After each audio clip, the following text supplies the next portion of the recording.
인큐베이팅 시장에서 성장할 산업을 로보틱스 산업으로 보고 있습니다. 장기간에 그렇게 주가가 빠르게 올랐는데 중장기적으로 당연히 이 수준보다 높은 수준의 주가가 위치할 거라고 보고 있고요. 그때 이제 조정이 있을 수 있다고 생각을 하기 때문에 그때 좀 기회를 보시면 되지 않을까 생각하고 있습니다. 한 기업만 투자할 수 있다. 하나만 딱 고르시자면 어떤 거일지.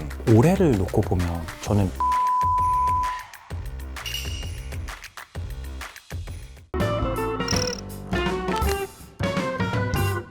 안녕하세요. 머니투데이 김진석 기자입니다.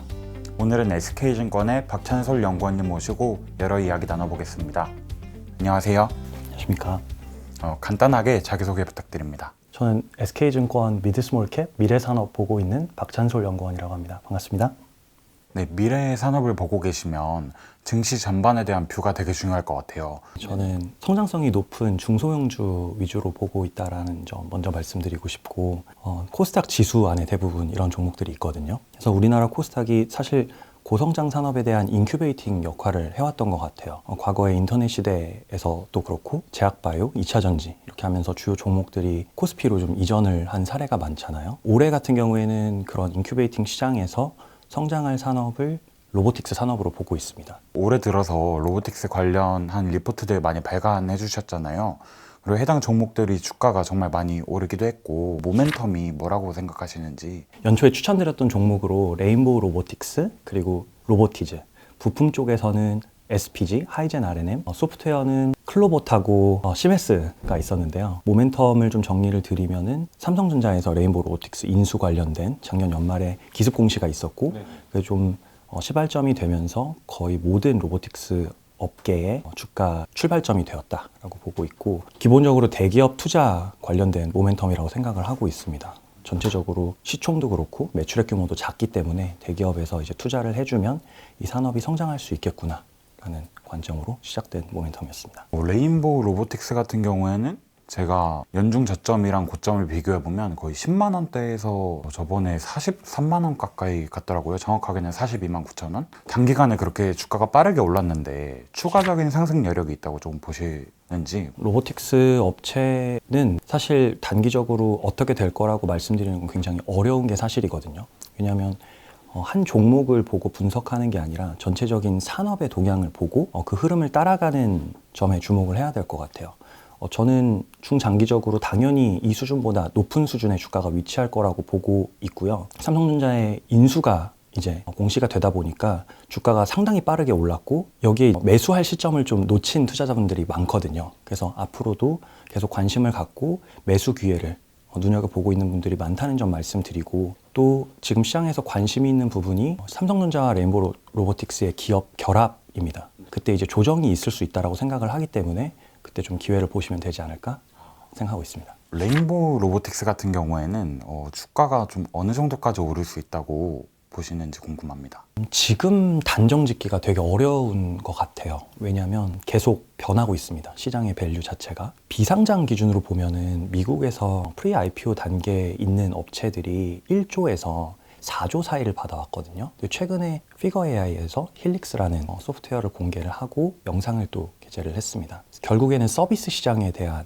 이야기인데요. 가사 노동을 하는 영상이거든요. 네네. 로봇들이. 만약에 이제 B2B라는 공장을 거쳐서 B2C라는 이제 집으로 들어올 수 있는 로봇이라고 하면, 이게 정말로 성공한다고 하면 지금 밸류에이션은 사실은 굉장히 싼 밸류에이션이 될 거예요. 레인보우 로보틱스 같은 경우에는 기본적으로 공장에 먼저 들어가서 삼성전자에 있는 다양한 계열사들 내에서 생산성을 올리는 것이 1차적인 목표인데, 미국에 있는 업체들은 여기를 훈련장이라고 생각하고 있어요.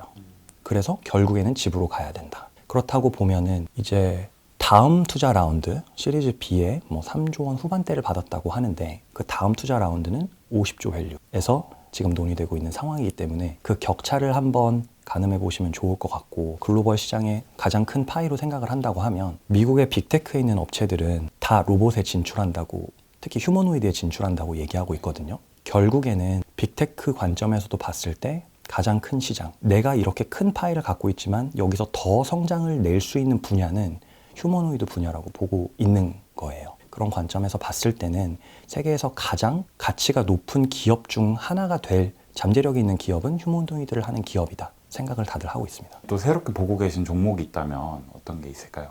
지금 로보틱스 업종에서 제일 관심을 갖고 있는 분야는 휴머노이드이기 때문에 지속적으로 휴머노이드에 대한 관심을 말씀을 드리고 있어요. 레인보우 로보틱스가 8조 원 정도 시가총액을 받고 있는데 좀 다크호스로 로보티즈라는 기업을 말씀드리고 싶고요. 시가총액이 10배 이상 차이 나고 있는 상황인데 기본적으로 대기업에서 충분히 이 기업을 밀어줄 건지 아닌지에 대한 시장 관심도 차이 때문에 일어나는 현상이에요. 다만 이제 로보티즈도 과거에 휴머노이드 하드웨어를 개발한 이력이 있기 때문에 이거 관련해서 향후에 휴머노이드 얼라이언스를 구축한다던가 대기업의 지원이 있다던가 하면 레인보우 로보틱스만큼의 어떤 주가 상승 여력을 기대해 볼 수 있는 모멘텀이 남아있는 기업이기 때문에 그렇고요. 레인보우 로보틱스는 워낙 많은 분들이 알고 계신데 로보티즈는 모르시는 분들도 좀 계실 것 같아요. 사업 부문을 말씀드리면은 로보티즈는 액추에이터를 하는 업체이고요. 대부분 대기업들, 글로벌 대기업들, 그리고 미국, 유럽의 유수 연구기관들에 들어가고 있어요. 최근에 애플에서 엘레간트 로봇을 공개를 했거든요. 1월 말에 이제 앞으로 애플이 나아가려고 하는 로봇의 방향을 좀 볼 수 있는 그런 연구 자료였는데 거기서 로보티즈 연구용 액추에이터를 사용한 것을 확인하실 수 있고 로보티즈는 그뿐만 아니라 오픈 AI 그리고 메타 그리고 구글의 딥마인드랑도 같이 협력을 해왔어요. 소프트웨어 측에서도 그렇고 그리고 이족보행 로봇, 휴머노이드 관련해서도 되게 오랫동안 연구를 해온 업체입니다. 그래서 그런 쪽에 이제 액추에이터가 들어가고 있는 부품 쪽의 파트가 하나 있고요. 그다음에 여기에서 이제 벌어들이는 돈으로 여기가 캐시카우 사업이다 보니까요. 앞으로 좀 유망한 사업이 뭘까 고민을 대표님이 하시다가 배송 로봇을 생각을 하셔서 실내, 실외 배송 로봇을 하는 개미라는 부문을 이제 런칭을 하게 됐습니다. 열심히 일하는 개미인데요. 호텔에 실내 로봇, 실내용 배송 로봇이 들어가서 F&B 관련해서 이제 룸 서비스를 받는 그 서비스의 로봇이 그 분야를 대체하고 있고요. 그리고 실외 배송이 사실은 제일 중요한 투자 포인트일 것 같은데 주요 캠핑장이라던가 캠퍼스에 음식 배달을 하면 로봇이 먼저 음식점에 들려서 음식을 가지고 이제 내가 있는 곳으로 GPS를 활용해서 맵을 활용해서 이렇게 도착하는 그런 배달 서비스를 기획하고 있습니다. 작년에 100대 정도 있었고요. 올해는 한 200대 정도 더 돌아다녀서 연말로 한 300대? 내년에는 아마 700대 정도 더 공급돼서 누적으로 한 1000대 정도 국내에서 돌아다니지 않을까 보고 있습니다. 개미를 통한 매출액이나 실적은 어느 정도로 나오고 있는지 알고 싶은데 사실 지금 실적이 미미해서 거의 실적을 반영을 주가가 못했다라고 생각하시면 될 것 같고요. 수요를 볼 때 이제 어떤 시장에 들어가느냐가 중요할 것 같은데 지금 기존에도 배달을 하시는 라이더분들이 많이 있으시잖아요. 그렇기 때문에 그분들이 먼저 기피하는 시장에 들어가야 될 것 같아요. 그리고 그분들이 기피하는 시장은 너무 배송거리가 짧아서 사실 수치타산이 안 맞는 그런 구간들이거든요. 그리고 편의점 배달 같은 거 너무 객단가가 낮아서 이거를 배달해도 받는 비용이 굉장히 떨어지는 그런 물품들을 배송하게 될 것 같아요. 어떤 업체들이 로보티즈에 컨택을 하고 있는지 보면 될 거잖아요. 다양한 배달 앱 서비스가 있고요. 앞으로 이 시장에 진출하려고 하는 카카오 모빌리티 같은 사업자, 국내에 이 사업을 하려고 하는 대다수의 사업자는 로보티즈에 연락을 하고 있다라고 하고 있어서 작년에 체감됐던 이 배송 사업 로봇에 관련된 수요 대비 올해 로봇이 관심이 상당히 많이 올라가면서 상당히 좀 협상 우위가 생긴 상황이라고만 말씀드리겠습니다. 로봇 사업 같은 경우에는 좀 제도적인 면이 갖춰져 있는지 보는 것도 되게 중요하잖아요. 그 현황은 어떠한지 궁금합니다. 일단 로보티즈 관점에서 잠깐만 설명드리면 지금까지 배송 사업을 하기 힘들었어요. 일단 시내에 돌아다닐 수가 없었거든요. 근데 23년부터 관련된 법이 개정이 되고 그리고 로봇 교통 내에서 이제 발생하는 다양한 문제들에 대비해서 보험 처리도 이제 가능해진 상황이에요. 그래서 지금 마곡 주변에서는 사실 이미 서비스를 하고 있습니다. 제가 알기론 무료로 하고 있는 것 같아요. 그리고 앞으로 조금 더 정착을 하면 가격이나 이런 부분은 조정이 될 수도 있겠죠. 최근에 이제 휴머노이드 얼라이언스를 산자부에서 준비 중이다라는 얘기가 있어요. 그래서 제가 국내 로보틱스 산업을 볼 때는 사실 되게 걱정이 많이 되고 위기의식도 생기거든요. 글로벌 대비해서 이제 AI 사이클이 한번 시작돼서 끝나고 나면 국가 간의 어떤 국력 격차가 상당히 커질 것 같다라는 생각이 들어요. 그리고 기본적으로 이 AI 사이클은 국가대항전이거든요. 그래서 지금 되게 중요한 시기라고 생각을 하고 있는데 정부에서 나오는 정책들을 보면은 속도 면에서 과연 우리나라 산업이 성장할 수 있을까라는 위기의식을 갖게 되는 것 같아요. 물론 지금 당장 정부에서 빠르게 대응을 해서 로보틱스 산업을 지원하기에는 어려운 환경이라는 거는 알고 있거든요.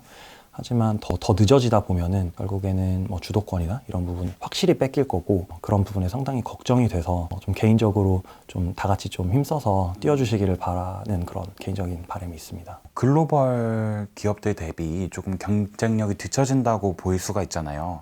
그럼에도 투자 매력도가 있다고 보시는 이유는 어떤 건지 여쭤보고 싶어요. 먼저 글로벌 경쟁력 부분에 대해서 저도 고민을 많이 했고요. 미국에서 얘기하는 AI는 국방 관점에서 안보 차원에서 가장 먼저 개발을 하겠다라고 얘기를 했습니다. 미국 안보 관련된 위원회에서 나오는 자료를 참고를 하고 있는데요. 아무래도 안보는 민감한 주제다 보니까 마케팅적인 요소는 조금 배제하고 좀 더 시장을 객관적으로 바라볼 수 있을 거잖아요. 거기서 얘기하고 있는 내용은 중국 로봇들에 대해서 사실은 영상으로는 좀 화려할 수 있지만 일부 내구성이라던가 품질에 대해서 아직 글로벌 스탠더드에 미치지 못한다라는 얘기가 있습니다.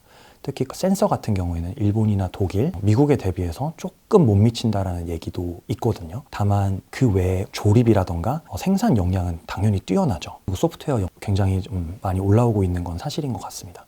그래서 우리가 영상으로 경험하는 것과 실제 산업 내에서의 바틀렉들을 봤을 때 중국이 지금 우리가 뛰어넘지 못할 수준인가? 라고 보면은 그거는 아니라는 점을 먼저 말씀드리고 싶어서 너무 위축될 필요는 없다라고 생각을 하고 있고요. 그런 관점에서 우리가 생각하는 것만큼 로보틱스가 실생활에서 빠르게 상용화되기에는 아직 시간이 많이 남아 있어요. 레인보우 로보틱스도 제가 알기로는 조금 더 완성도 높은 휴머노이드를 개발하는 시간을 2년 정도 타임라인으로 삼성전자에서 요구받은 걸로 알고 있거든요. 그렇기 때문에 제가 봤을 때는 국내 로보틱스 업계에 응원을 해줘야 되는, 그리고 어떤 면에서는 주식시장이 산업을 키우는 역할도 있기 때문에 할 수 있으면 재정적으로 지원도 해야 되는 되게 중요한 국면이라고 생각을 하고 있습니다. 지금 스타트는 좀 늦었지만 빨리 따라간다고 하면 확실히 우리가 이 분야에서 성과를 낼 수 있고요. 그리고 또 다르게 생각해 볼 수도 있는데 우리나라는 하드웨어 강국이잖아요. 기본적으로 제조업 사이클이랑 굉장히 밀접한 연관성이 있는데 AI가 소프트웨어만 있는 게 아니라 하드웨어 AI도 있습니다. 그런 관점에서 투자하지 않을 수 없는 산업으로 보고 있습니다.